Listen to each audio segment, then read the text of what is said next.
3, 2, 1. Right, I'm just cutting out parts for the wagons. I've done the ones with the coaches. I'll just sort of show you this. I've actually already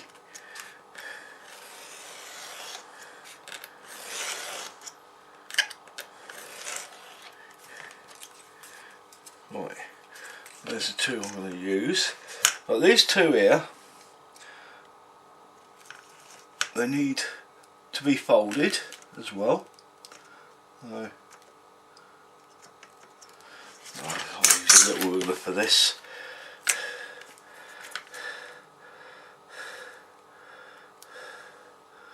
Line up with the marks on the outside edges of the card, if I can.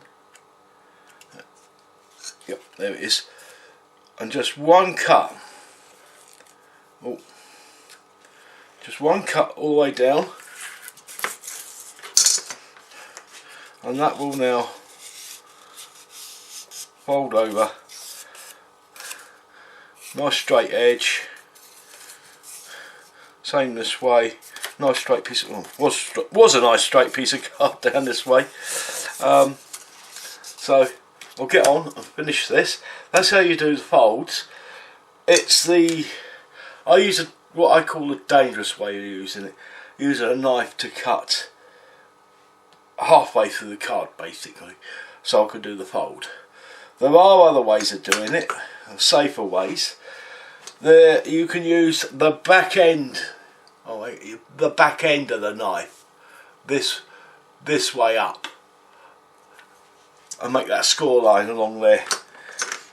That sometimes rips the paper up, but there's another way I used to use, well I still do, and that's to use one of these. This is a knitting needle. I went to a second-hand shop and I saw they had some ladies' knitting needles in there in a bag, big lot. Please you know, it was what was it on it? It was, please make an offer on these. I just thought, oh, I only really need one. I say, well, it's a charity shop.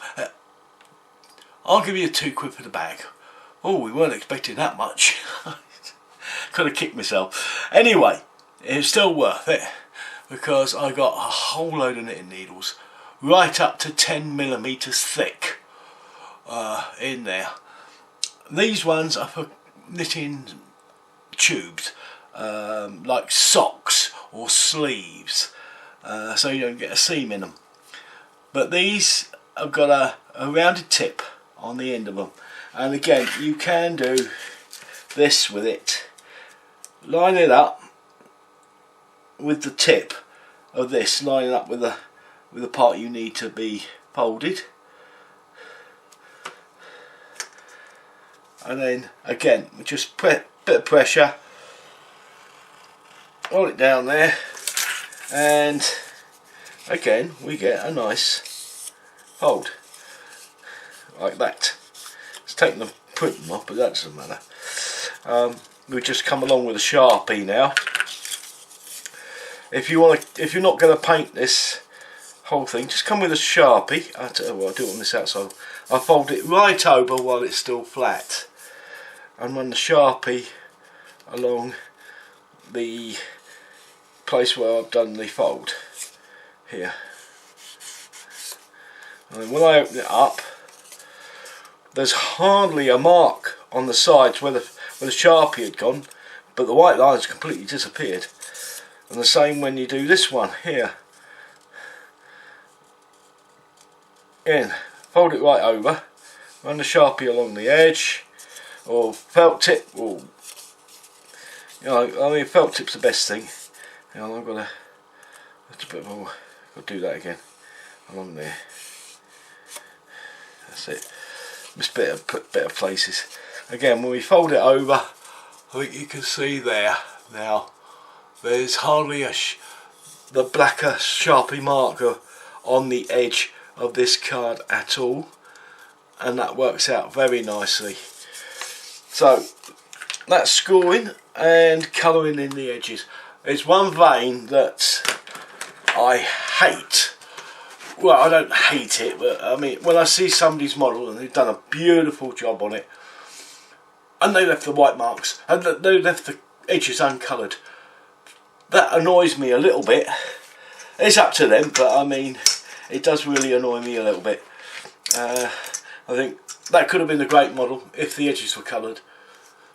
You know, I mean, take an SR71, all black, and every white edge of the card is shown on the model. You know, 5 seconds with a Sharpie or any colouring aid will do the job. I mean, when I do a triple camouflage, I use watercolour sometimes for that, and match in the watercolour as best I can with the colour on the edge. And I do one bit of the, so if I do the yellow sand, I'll do yellow sand there. Next bit down's the red ochre or whatever. I'll paint that with the red ochre, and the next bit will be green, so I've done that with the green on the same edge, just where the camouflage is. So when I meets up, all the camouflage colours all way through. You don't see any white edges. Anyway, that's just a little niggle of mine. I'm not suggesting the models are rubbish or anything like that. Don't get me wrong, I'm not doing that. So, right, I'm just going to cut these other two out and get on gluing. Right, I've got all the parts cut out now. Well, side parts I should say. I've still got number 3s to cut out. We'll start with number 4 here.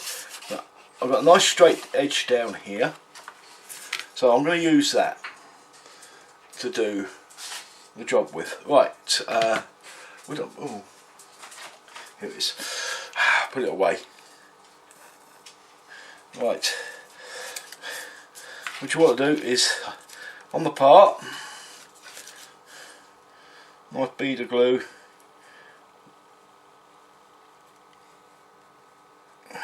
You don't want too much, but a good bead of glue down there.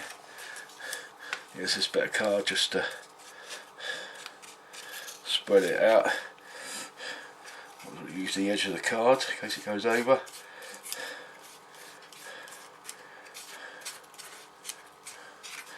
And there we have it.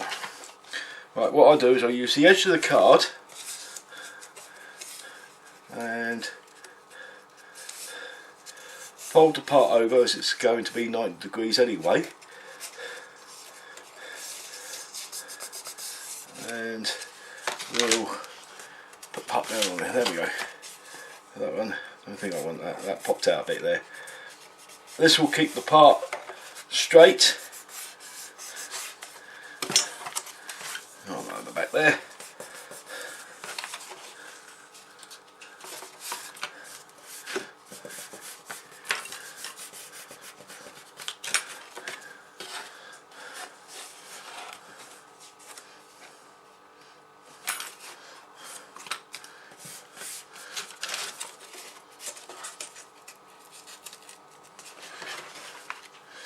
That's it.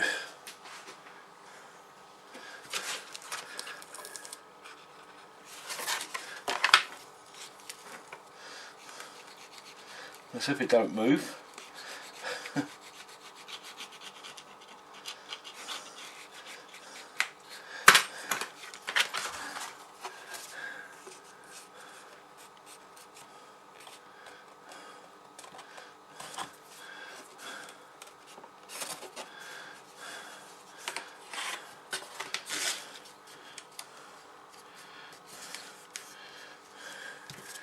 Yeah. It's been a bit awkward. That end's alright, it's just this end. Never mind. It does work. It's usually quite easy. It's just because I'm filming it, that's why. Right, now we've got the black piece on there with it using this card. This piece is stuck down here, and you're stuck here. You're stuck. Okay. Right, that's one piece. Now we'll do the other side. I'll fold that out now, because that's nice and stuck down. And parts 2, I am doing this one and this one. The best way of doing that at the moment would be start on the outside piece here. If you notice, I have left a bit of white on here. That's for when I cut it off the card. I could get a clean cut through here and through the card back in. There's a squeezer. There we go. Right. Can't do 2 pieces on this side. Can do 1 piece here and 1 piece here. And that gives us 1 wagon we can do. So I'll just fit another 2 of these on and leave it to dry. Actually, it doesn't take that long to dry on this particular piece. You're not looking at 24 hours, you're looking at more like an hour. Just go out, get a cup of coffee, have a sandwich or something, tickle the dog's stomach. Carla loves that, her tummy tickled. And when we come back, this will be all dry, ready to cut the last sections off. And we can repeat that on this one. And this one, I'll show you how I'm going to do that one as well. I'm checking, make sure the glue hasn't squirted out on the ends. It didn't on that one.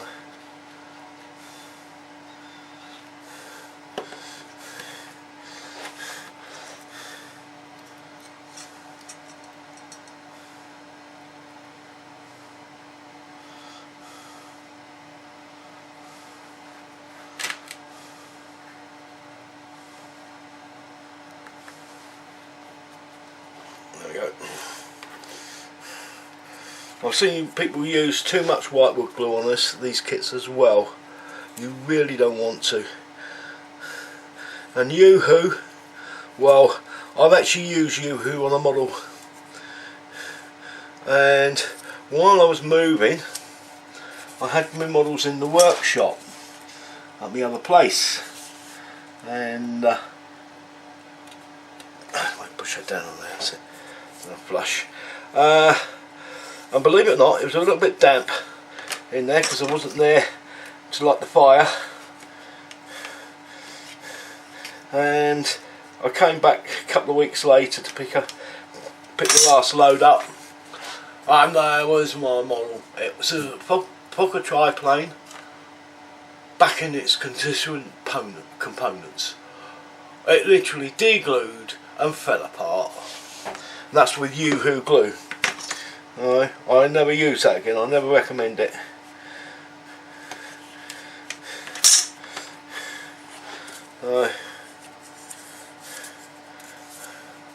No glue squeeze out there. So there we have the 2 3s.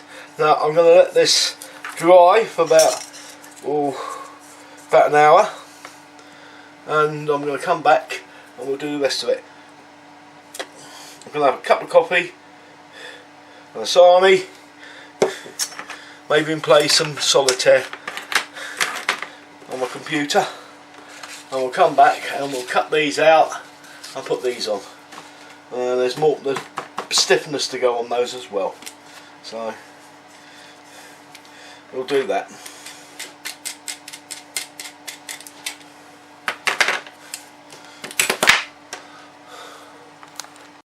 Anyway, from me and Carla, see you all soon. Keep up the modelling. Bye for now. Take the railway that runs to Birmingham town. 3 hours out of Euston, they let you all get down. 11 minutes is allowed, we have to keep up speed, and the Wolverton refreshment room will answer every need.